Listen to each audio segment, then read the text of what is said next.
Welcome, everyone, to Ladder Daily Digest. We honor creators, and today we have a special podcaster on. Maven, would you like to introduce our guest? Yes. Before I bring her on, I think many people who do know her will maybe have seen her on the other show I work on, Mormon Stories. She's also been on Hidden True Crime and I think several other channels talking about her connection to the very highly publicized, especially lately, Lori Vallow and Chad Daybell cases. They have both been convicted for murder and conspiracy for murder, and they have been sentenced. And so, when there's a lot of interest in true crime in general, and a lot of people who have eyes on this case, and in a way, it's good. I think it's good. The curiosity is good because I think we want to figure out how these kinds of terrible things happen, so that we can know or maybe recognize if something similar is ever happening in our life, but it can also be really invasive to families. And so what we have, this is, I believe, Lori's cousin. Her name is Megan Connor. She has her own channel, and it's about kind of your starting a new life, and especially if you come from backgrounds that are traumatic. And I think it makes sense, I guess, given the family situation. So that's the start. I'm going to go ahead and bring her on, and we're going to talk about Megan's channel. Here we go. Welcome to the show. Welcome to the show. Thank you so much for having me. I forgot to name your channel, and we'll have it linked also as well. It's called the Midlife Revolution, and it's new beginnings, new starts, right? Yeah, exactly. It's about taking a look at your life and, just asking the question, is this what I want for my life? So many of us kind of get put on a treadmill at an early age, and it's important to, hit the red stop button and step off and look around and say, what would I change? What would I do differently if I were starting over? And it's about making small changes that end up sort of having a ripple effect throughout your life. And does this start from making that decision? I think, because I'm thinking I've had definite start over moments in my life. And so there's sometimes a lead up to it. So does your channel kind of start with people who are in that spot where they're like looking forward or head to this change? Or is it more of like you've decided, or you've done this thing, or now you're divorced, or now you've moved, or whatever big thing, you've changed your job or quit one at least. And now what? Where do you feel like you kind of start there? I think it's almost like a little bit of a how-to. I sort of take people through my journey of change and evolution in my life, and the ways in which I changed my thinking, which then changed my behavior, which then changed so many things about my life. And it started with a mental health journey, and so I go through some of those things. It really just the whole first season is all episodes of just me by myself talking about my experiences. And I called it solos. And then my next season is going to be duets. And I've started to do some of those interviews already, and they'll start to post here in the next month or so. But it's really giving people something to consider and taking the opportunity to question everything in your life and just say, is this serving me? Is it something that's healthy for me? Does this align with my long-term goals for myself? Is there a kind of, is there a particular niche that you're going for? Or, I mean, when it comes to you have your, I guess the situation that caused you to make the change. I don't know if it's something like, is this for divorcees or is it for faith deconstruction? Because that's also a big change, or health or other things. Like, is it kind of for anybody with any change, or is there more of a focus? Yeah, it really is. It really is for anybody with any change, to be really broad about it. But specifically, it's about anybody who's in a position where they're sort of questioning anything about their life, big or small, to say, is this really what I want? And how do I do it differently if not? Okay. And so it's for really, and I said this on one of my podcasts a few weeks ago, I'm constantly questioning really big things in my life, like whether or not I want to continue to live in the United States, and really small things like, are my kitchen cabinets organized in the most efficient manner for me to prepare food? So it's about all of those things, because they all impact our quality of life, our mental health, and our ability to show up in the world for the people that we care about. And also, our show is about the creator's journey. So maybe you can begin with a little bit of your story and things that might include how that would lead up to your podcast, things that are interesting. Yeah. What was the big change for you that got all of this going? Yeah, so I've been through a lot of changes over the last 10 years or so. And I basically kind of had been going through life with blinders on. I was on a treadmill, and I talk about it like I was in this ether of Mormonism and my family system. And I had a wake up moment, and it caused me to start questioning everything about my life. I realized that I sort of had minimized a lot of terrible experiences in my life and abusive situations. And so I finally reached out to get therapeutic help, because I had only ever seen therapists that were associated with the LDS Church. And starting therapy without that connection is the thing that really started the big revolution, because then I had to go back and address all of the trauma that had happened to me as a child and my problematic family system and all of those things. And while I was going through that healing process, I did a lot of journaling. And when I sort of emerged as a more healthy human being, I looked around at the other people that I saw in my therapy groups and realized that there were not a lot of people who had been through what I went through as a child who were now thriving as adults and having healthy lives. And so I decided to turn my journaling from my therapy journey into a book. So I wrote a book. It's called I Walked Through Fire to Get Here. And I started my channel as a way to start having conversations about how to do life in a healthier way, healthy parenting, and things like that. And then I started promoting my book. And then Lori's trial happened, and I started getting more exposure. And I just sort of formulated this idea of starting a podcast in the midst of that. And I didn't start my podcast. I launched it on Eclipse Day on April 8th this year. So it's pretty new. But I've got 15 episodes out there right now for the first season. And as I said, I'm working on season 2 now. That's right. That's awesome. Kind of risky to start it on Eclipse Day. You might have only had one episode, and then the end of the world might have come. That's right. You narrowly missed. Yeah. Yeah. It just occurred to me, and I know I said I didn't want to focus too much on Lori versus you, but I almost kind of see like a parallel here, where I think Lori was also trying to take control of her life, but the way that went was really horrific and tragic. But I imagine, and you understand, I think all of us, especially as women coming from Mormon culture, there's so little power and agency. There's a lot of, I guess, lip service given to agency, but as a woman in the church, the experience is very different. And I just think how powerful it is, and how I guess wonderful it is that you've taken this path, which is far more healthy, obviously, and you're sharing it and bringing other people into this, because I do think people get stuck sometimes or feel stuck, at least in situations they feel like they can't get out of. And I'm almost wondering if it is kind of that when you are feeling stuck or rigid, that your mind might go to more weird or creative places to try to feel some empowerment, versus the honestly hard work that you have to do to self-reflect and maybe also deal with things that you are trying not to remember anymore, from the past. That hurts. And that's a lot of hard work. I think we would all like to feel like we are goddesses and we're amazing and we have magical powers. Like, that's one way.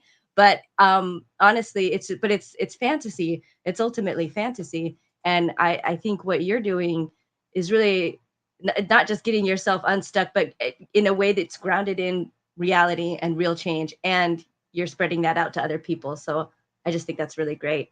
Do you have any thoughts on that? Yeah, I do. That I think it's such an important part of the conversation is, both. I think there are a lot of parallels between Lori and I think some people get like weirded out when I say that, but we're so similar. Even in our lives before all of this happened, we had very similar circumstances. And I think the important part of the conversation is looking at the system of Mormonism and saying, I don't feel powerful in this system. And Lori's take was, how do I make it work in this system? And how do I become more powerful in this system?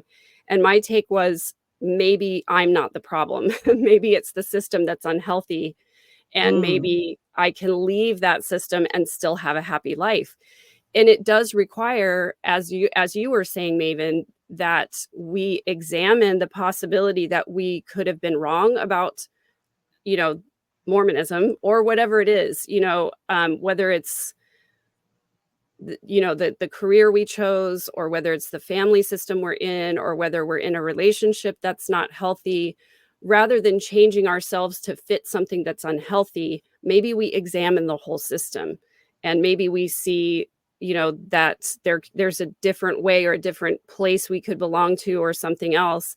And it is really hard work, because it means digging into who you are as a person, what you believe about yourself as a person. And for me personally, being told who I was all my life, or who I should be, and trying to fit myself into that little box of Mormonism. And now on the other side, out of Mormonism, realizing that there are parts of me that I silenced for such a long time because it didn't fit into the box I was trying to be put into. Instead, doing the hard work to examine all those parts of myself and accept them and love them, rather than trying to stuff them down in order to fit someone else's viewpoint or agenda or vision of who I am. I was thinking that sometimes this reflection, it can cover so many things, because on the one, there's things that maybe we should feel some, I guess, responsibility or accountability for. There's maybe some shame or regret involved, and those are good feelings to learn how to grapple with. I feel like in my experience also, sometimes it was some things that I was suppressing or pushing down about myself were actually good things about me. So then there was kind of that flip of, this used to be bad, but now I see it as good. And then on the other hand, there's maybe good things about you or about yourself that were never recognized or seen.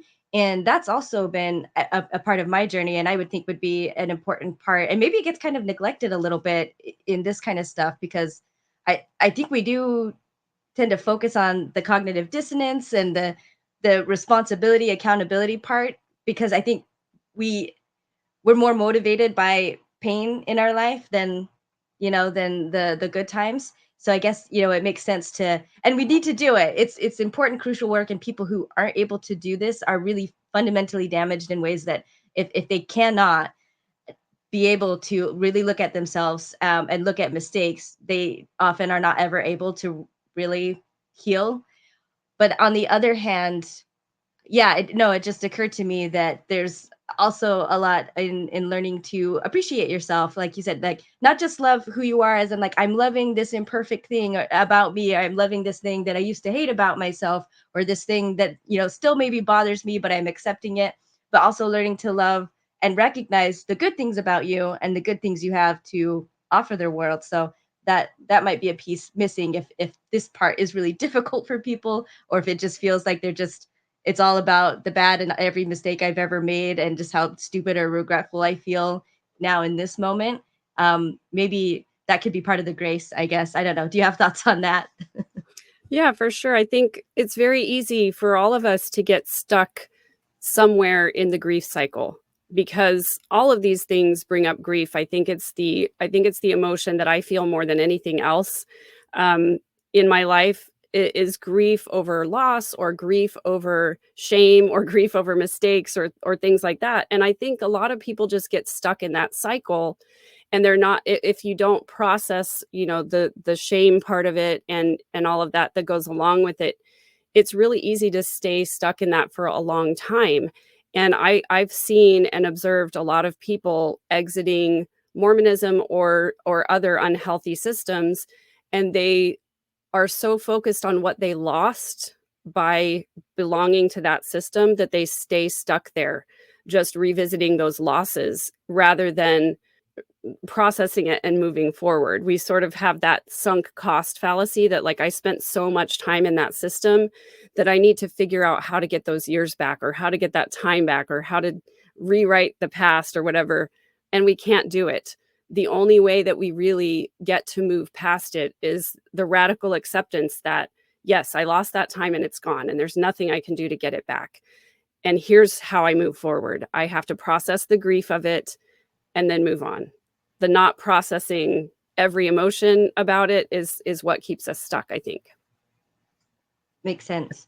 I think also, like, there's, for women in particular, you're talking about now you can, be more, right? But there's a scripture, don't hide your light under a bushel, right? For men, the sky's the limit. But for women, it's what? Ward chorister, Relief Society president, bishop's wife. Mm-hmm. That's like it. And so now those things aren't there anymore. Now you have the sky's the limit.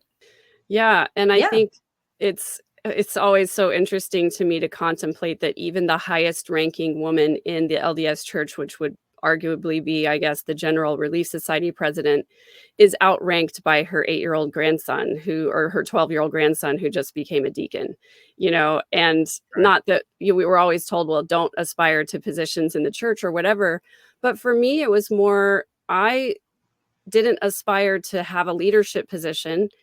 I aspired to be able to help people and to be able to, teach people. And I taught gospel doctrine in my ward for something like 6 or 7 years.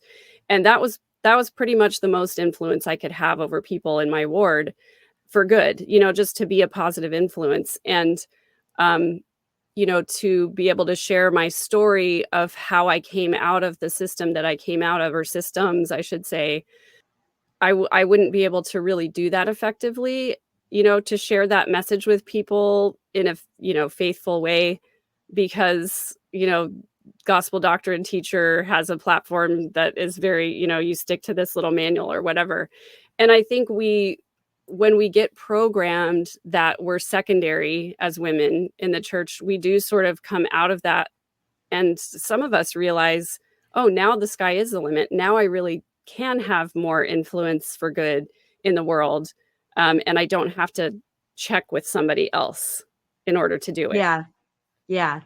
I realized like it's not so much about power as in power over other people, which is part of the conversation around priesthood in the Mormon church, because that's where all authority comes from. And so they like to say that we have influence, and that's a word you used a few times here.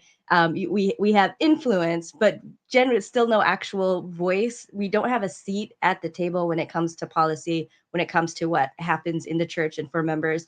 And when I feel like when the priesthood is talked about in general in lessons about why it's important and why it was restored to the earth, it's talked about as in all these positive terms as, God, the power and authority from God to do saving ordinances, like baptism or give priesthood blessings that supposedly heal the sick, et cetera, et cetera. But when it comes to talking about women getting the priesthood, that's when it's all about, power per se. And I've always just thought that that's really unfair. But so when we are coming out of these systems, when we talk about like gaining power, I mean, a lot of times it's really starting from like our own body and mind. It's literally in our own sphere. And I'm not even talking about whole, like your home and your relationships and stuff, but really actually starting to have control, like real full control of ourselves and our choices for the first time, and then going beyond there. And not everybody wants to or has to like be an influence to the world. It could be just in your home and just who you are as an authentic person. That changes how your family sees you, your other relationships, your children, your friends, and all of that is positive too. But even if you didn't have a positive effect on anyone else, I think it's worth it for at least what you get for yourself. So those are my thoughts on that. Yeah, that self-empowerment and the ability to affect positive change in your own life and, hopefully in the lives of your loved ones, the people you care about, and to not, for me, it always came back to, if you wanted to change some kind of a policy in the church, you had to check with somebody. You had to check with the priesthood leader. You couldn't do that even for your own women's organization. So not having to check in with somebody else and, just having that self-empowerment. So important. What do you think is, are you seeing the biggest obstacle or for people who do watch your show and are commenting and relating with you? Where are they usually stuck at the most or asking about the most? I think there's still a lot of stigma around getting mental health help, getting therapy, going to therapy. And I think a lot of people don't really know how to start that process and don't really understand what it means to find a therapist that specializes in the particular things that you need help with. And so a lot of my live conversations, which I have pretty much twice a week, center around those kinds of concepts and helping people to recognize that we all have unhealed emotional wounds and we all need therapeutic help to get through those wounds, to process that trauma. All trauma is a wound, and we all have some kind of a wound in that way. And what happens is when we don't address the wound and heal it, we end up acting out in dysfunctional ways. And ultimately that harms us personally because we develop unhealthy beliefs about ourselves. And it harms the people that we interact with because we develop unhealthy relational habits.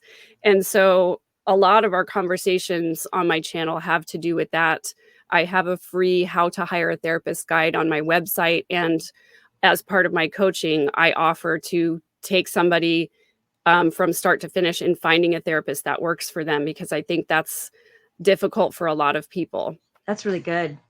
And yeah. So to get the timeline exactly right, did you start journaling before you saw a therapist, or did seeing a therapist cause you to start journaling? And then at what point did your journaling make you think you should write books? Well, I always wrote as a kid. I fell in love with creative writing in high school. I had an excellent creative writing teacher who I still keep in touch with on Facebook a little bit. But when I was a child, a youth, and a young adult, all of my writing was escapist and fiction because my life was so horrible that I always wanted to get away from it. And when I started therapy, I realized that just to get my thoughts out of my head and stop ruminating and perseverating about my feelings, I needed to write them down. And writing them down helped me to move on rather than continuing this thought loop. And I did a lot of journaling through how I felt about things, but also that helped me to get back in touch with reality, because my coping mechanism was dissociation. I pretended that things were not as bad as they were, or I said to myself, oh, that happened so long ago and I should just get over it.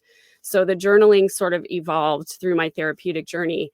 And the reason that I turned it into a book is because I wanted it to be something where people could look at it and say, okay, this is how she changed her mind about this. And this is how she decided to do this healing modality. And I talk in my book about different healing modalities, and I talk about different strategies that I use during my therapeutic process and how I literally got from the point where I wanted to die until now, where I have a happy life.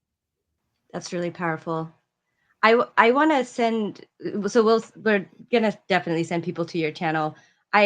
I'm thinking of what you said earlier about solos versus duets and having people on, because I was thinking normally we want to try to get creators, get more viewers and watchers who need the content to the channel, but I'm also thinking you might be open for guests and guest stories to help you with the content. Is that where you're at also? And if so, what kind of guests or stories are you looking for? What kind of collaborations? Yeah, in the future? definitely. Yeah, definitely. I'm looking for guests, and I want to have people on my channel who are revolutionaries, because I consider, myself and the people that are making these huge changes in their lives to be revolutionaries. And so one of my first guests that I had on just a couple weeks ago was Tommy Johnson. He's also an ex-Mormon creator you probably have seen on TikTok and Instagram as the Tomsters. And June is Men's Mental Health Awareness Month. And I wanted to have him on to have a conversation about what it was like to be a man in the LDS church and the difficulties that you go through in the expectations that people have. So we had a really great 2-hour conversation about that. And then I also just recorded an episode with John Larson, who I consider to be a revolutionary who just uprooted his life and started the Dabbler Farm. So people who have made changes, whether they're big or small, that have gone on to affect their lives in profound ways. That's good to know. So if you, I know when you say it that way, I feel like some people will be like, well, I'm not a revolutionary exactly, but I think there's probably a lot of people who do have really good stories, really, interesting things to tell. So if you've gone through something and you've learned from it, I recommend contacting Megan Or and seeing if it's something that would be good for the show. if you're a viewer and you know of somebody, you could recommend them to Megan.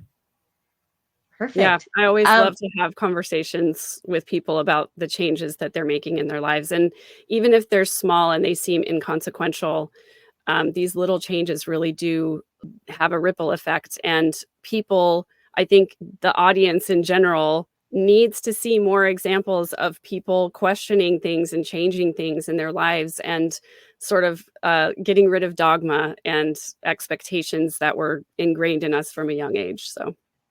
Perfect. Are there any final things you want to share or have viewers know about your channel? Yeah, go ahead, Leading Gene. into that, there's one thing, because you wrote your book and all of a sudden the Vallow Daybell things happen, but you're thinking that you're going to promote your book and you go on shows maybe and you talk about your book, and then all of a sudden the course changes. Is going on everybody's podcast make you feel like you could do it too, or that you see the impact and that is a better way of getting your message out? Or what was the thought process there? Great question. Well, I actually started my channel while I was still in the process of writing my book. And by channel, I'll say Instagram. I was getting on Instagram and TikTok, just talking about conversations of healthier relationships and things like that. And during that process, finished writing my book and started getting it published and started getting out there and talking to people about that, the healing and the book and everything. And then suddenly started talking about Lori's case. But the reason I started talking about Lori's case is because I didn't follow all of the media after she got arrested, because it was a lot of speculation, sensationalism, and I didn't really want to participate in that conversation. And I didn't want to show up just for the shock value of having a family member spill tea. I didn't think that was a useful conversation. But right before her trial started, I saw a video where somebody, it was, I don't know, just this whole conversation around, she was such a great mom. She was the cupcake mom. She was the primary chorister. She was, she was such a wonderful human being. And that was not my experience with her. And so everybody saw this side to her and said, she must have met Chad Daybell and then just snapped. And I said, no, there were things present in her personality from the time we were teenagers that were red flags and warning signs. And there was a long lead up to this. And I wanted to start the conversation that there was an unhealthy family system that she grew up in, married with an unhealthy religious system. And those two things together started this ball rolling. So I wanted to have those conversations. And that was the whole reason I started talking about the case in the first place. And so it is a marriage between what I was already talking about and what was happening and playing out in the media. And so what I always come back to, even when I do interviews about Lori, is that we all know somebody in our lives who is manipulative, whose relational habits are dysfunctional, who will lie to get something that they want. We all know people like that. here's how to identify those traits, and here's how to address them, and try to start holding people accountable for that kind of behavior rather than just dismissing it or allowing it to continue, because it snowballs and people get hurt. So I've noticed Right. with manipulative and toxic people, sometimes because they're always that way, it can be really exhausting to push back against. And that's something that I've seen a lot, where it's just like, keep the peace, or that's just how they are. Just, maybe roll your eyes and move on. But that can still also enable the continuation of that behavior when you're constantly caving in, because it's not worth a fight, with them. And we can see yeah, what happens when they need that resistance, but they're not going to change. Maybe they maybe always be toxic person, but not necessarily. But still, yeah, just letting it go. I guess this case shows what the worst that can happen is. So right, exactly. That's right. It was really interesting that you used sort of like the lens of Lori's situation to explain a larger problem. And so that's something that probably will maybe hopefully mark you as somebody brave enough to go and do that, and to appear on your Mormon Stories. And I know that you mentioned that you're in a different space now than even a year ago on Mormon Stories. And how would you sort of categorize how different things are for you now? Well, I've done a lot of deconstruction since then. When I went on Mormon Stories, I think it was May 1st of last year, and I had just freshly left the church. I was disaffected with the church for a long time, starting with the November 2015 policy, and tried really hard to make it work with the cognitive dissonance that I was feeling for a lot of years. just real After, quick, if we have sorry, viewers that don't know, the 2015 policy was one that the church implemented, basically banning children of gay members of the church, or whose parents, even if they were not members of the church or were disaffected or excommunicated or anything, if they had a gay parent uh, that was in a homosexual relationship, then these children were not allowed to be baptized or do any of the other priesthood advancement Progressions, for the right? boys. Yeah. So sorry, quick side note to that. So that was kind of where it started for you, and then yeah. moving forward from there. Yeah, and then, during the pandemic, I was able to that was a great step away for me to examine things from the outside. But it took me a long time. The conclusions I kept coming to was like, Mormonism is super unhealthy, but it's true. So I guess I just don't fit, and God will figure it out later, right? And I was in that space until I wrote the chapter in my book that had to do with Mormonism. And I reread that chapter in advance of publishing the book, and I gave it to my partner Samuel, who's never been Mormon, and I said, "Have I said everything that I need to say in this chapter?" And Mormonism absolutely infuriates Samuel, and so he got very angry when he read it, because it was very apologetic of the church. It was very much this stance of like, this is what they present as the truth, and I just don't fit because I'm not that person. And this must be And what God wants. This is how this God wants it. Right, right. If God wants it this way, I guess there's something I don't understand yet, and we'll figure it out when this life is over. And God knows my heart. I'm faithful. He's not going to leave me behind just because of who I really am. And so, I got to that point, and Samuel was like, "No, you can't say these things. Like, this is just awful. You have to dig in and expose the church for what it is." And so I started doing some research, because I wanted to know where we got it wrong, and that's what started my deconstruction process. And it was kind of like a 3 or 4 day rabbit hole that I went down. And when I came up, I was like, I can't do this anymore. And I resigned. And that was just February. And so I was very early in my deconstruction process when I went on Mormon Stories. And now, a year later, I deconstructed everything all the way down to nihilism. And I was in nihilism for a while before I was able to kind of start rebuilding my spirituality for myself, and making those choices for myself. And deciding to start my podcast, there was a moment where it was like, well, do I want to be a quote unquote ex-Mormon creator and talk about Mormonism? And ultimately, after meditating and journaling about that, I said, no, that's not where I want to live. I'm beyond that now. And yes, I'm going to talk about it. And yes, I'm going to support the ex-Mormon community. And yes, I'm going to identify always as somebody who is a former member.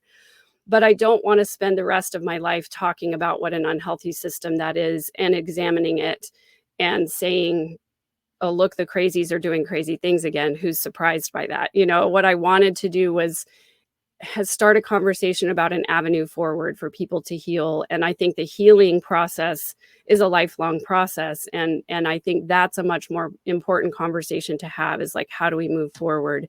How do we change? How do we start a new conversation and tell a new story? You've actually created like a whole new category. You're an ex-Mormon ally of ex-Mormons. Right. There you go. I think any final thoughts or things to share, any final questions, Gene? All right. I think this is a good place to wrap up. And I think we can also have Megan back on in the future, probably, to talk about more of these kinds of things. And I'm very curious to see how the channel goes and the guests you get on. So yeah, looking forward to that. And thanks, everyone. Thanks for your support and help and participation. And we'll see you next. Oh, I got to like and subscribe below, and we'll see you next time on Latter Daily Digest. Thanks, Bye-bye. everyone.